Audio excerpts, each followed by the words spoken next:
بدشگونی لینا یہ بہت سارے معاشروں میں اور تہذیبوں میں مروج تھا اور اب بھی مروج ہے، لیکن اسلام نے اس کی نفی کی ہے۔ بدشگونی کیا ہے؟ کسی دن کو، کسی جگہ کو، کسی شخص کو منحوس خیال کرنا۔ بعض لوگ جانوروں کے بولنے سے بدشگونی لیتے ہیں کہ الو بول پڑا ہے تو یہ کام ہم نے نہیں کرنا، بلی نے راستہ کاٹ دیا ہے تو یہ کام ہم نے نہیں کرنا۔ اسی طرح بعض اشخاص کو منحوس خیال کیا جاتا ہے کہ بعض لوگ منحوس ہیں۔ عموماً بعض خاندانوں کے اندر کسی عورت کو منحوس خیال کر لیا جاتا ہے اور پورے خاندان کے لوگ اس کے بارے میں یہ رائے قائم کر لیتے ہیں کہ یہ منحوسہ ہے، اور یہ اگر صبح صبح اس سے ملاقات ہو گئی تو پھر سارا دن خراب گزرے گا۔ تو یہ ایک تصور ہے بدشگونی کا جو ہماری معاشرت کے اندر پایا جاتا ہے۔ جاہلیت کے زمانے میں یہ ساری چیزیں موجود تھیں۔ آقا کریم علیہ السلام تشریف لائے تو آقا کریم علیہ السلام نے ان ساری چیزوں کی نفی کی اور اللہ پر توکل کرنا، اللہ پر بھروسہ کرنا سکھایا۔ علماء کی صحبت میں بیٹھنے والے لوگ کافی حد تک ان چیزوں سے بچے رہتے ہیں۔ عام لوگوں کی زندگیوں کے اندر یہ چیزیں موجود ہوتی ہیں۔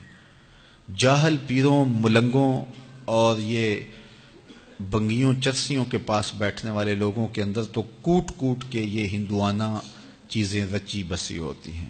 اس لیے ہمیں شریعت بیضاء کے مطابق ہی اپنی زندگی گزارنی چاہیے اور اپنے نظریات شریعت سے ہی لینے چاہیے۔ اہل علم کی صحبت میں بیٹھنے سے نور ملتا ہے اور حقیقی رستہ نصیب ہوتا ہے۔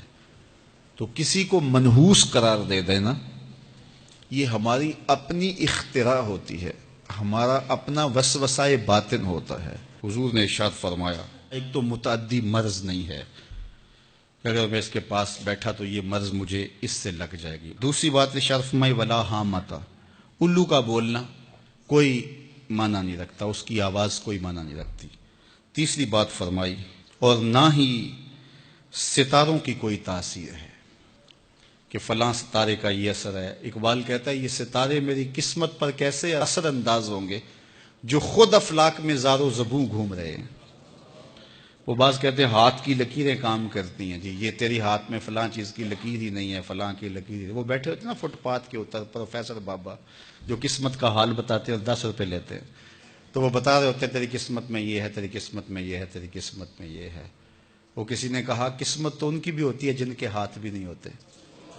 تو یہ لکیروں میں قسمت کو تلاش نہیں کیا جا سکتا۔ جب بچہ شکم مادر میں 120 دن کا ہوتا ہے، صحیح حدیث میں آتا ہے، فرشتہ اس کی عمر بھی لکھ جاتا ہے، اس کا رزق بھی لکھ جاتا ہے، اس کا شقی و سعید بھی ہونا لکھ جاتا ہے۔ لکھ دیا گیا، قلم اٹھا لیے گئے اور صحیفے خشک ہو گئے، اب کوئی نہیں لکھا جائے گا۔ تو جو شکم مادر میں لکھا گیا لکھا گیا۔ اور چوتھی بات اللہ کے محبوب نے فرمایا کہ سفر کچھ نہیں ہے۔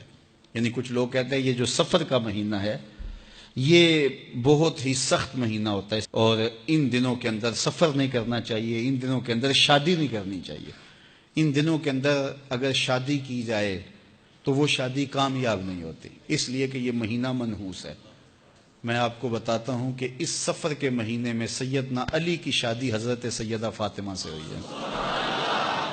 بتاؤ اس سے کامیاب کوئی شادی ہو سکتی ہے؟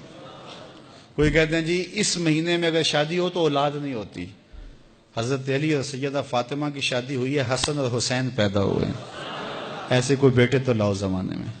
حضرت زینب رضی اللہ تعالی عنہا اور حضور کی شادی ماہ صفر المظفر میں ہوئی ہے۔